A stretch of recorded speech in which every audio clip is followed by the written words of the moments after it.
ഹോട്ടലിൽ നിന്നും ഭക്ഷണം വാങ്ങിയ തുകയെ ചൊല്ലി കൂട്ടയടി. കൊല്ലം അഞ്ചൽ കോട്ടക്കലിലാണ് ഹോട്ടൽ ജീവനക്കാരും ആഹാരം വാങ്ങാൻ എത്തിയവരും തമ്മിൽ ഏറ്റുമുട്ടിയത്. ഗുരുതര പരിക്കേറ്റ 3 പേർ ആശുപത്രിയിലാണ്. കൊല്ലം അഞ്ചൽ കോട്ടക്കലിലെ ഹോട്ടലിൽ ആഹാരം നൽകിയവരും കഴിക്കാനെത്തിയവരും തമ്മിലാണ് ഏറ്റുമുട്ടിയത്. രാത്രി 9:30 കൊട്ടാരക്കര സ്വദേശികളായ 3 പേർ ഹോട്ടലിലെത്തി. പാഴ്സൽ വാങ്ങിയ ശേഷം പണം നൽകിയെന്ന് ഇവർ അവകാശപ്പെടുന്നു.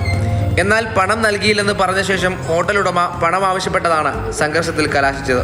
മർദ്ദനത്തിന് ശേഷം ഹോട്ടലുടമയും ജീവനക്കാരനും മറ്റാളുകളുമായി താമസ സ്ഥലത്തെത്തി മർദ്ദിച്ചെന്നാണ് തൊഴിലാളികളുടെ ആരോപണം.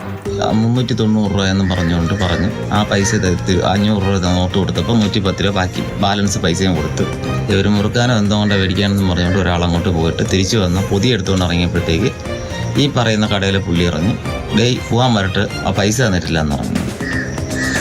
അവിടെ മാമ ഇതേപോലെ 500 നോട്ട് മേടിച്ചിട്ട് എനിക്ക് 110 രൂപ ബാലൻസും തന്നു. നിങ്ങൾ ക്യാമറ എടുത്ത് നോക്ക് ചെക്ക് ചെയ്യാൻ പറഞ്ഞപ്പോഴത്തേക്ക് അയാൾ ക്യാമറ എന്തുകൊണ്ട് കാണണ്ട എന്നും പറഞ്ഞുകൊണ്ട് അവനെ തള്ളക്കാണ് വിളിച്ചപ്പോൾ അവന് തയ്ച്ചില്ല.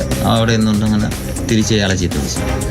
രാജേഷ് വന്ന് കടയിൽ വന്നപ്പോഴത്തേക്ക് അവനെ നിൽക്കുന്നത് അവനെ പിടിച്ച് അടി കൊടുത്ത് പിന്നെ 2 മാമന്മാരും വന്നു. അതിൽ ഈ പൈസ കൊടുത്തു എന്ന് പറഞ്ഞ പയ്യെ ആ കടയിലെ മാമനെ അടിച്ചു. ആ ഒരു വിഷയമാണ് ഇത് ഇത്രയും കലാശിച്ചത്. സംഘർഷത്തിൽ 3 പേർക്ക് ഗുരുതരമായി പരിക്കേറ്റു. മർദ്ദനമേറ്റ യുവാക്കളെ പോലീസ് എത്തിയാണ് കടയ്ക്കൽ താലൂക്ക് ആശുപത്രിയിലേക്ക് മാറ്റിയത്. മാതൃഭൂമി ന്യൂസ്, കൊല്ലം.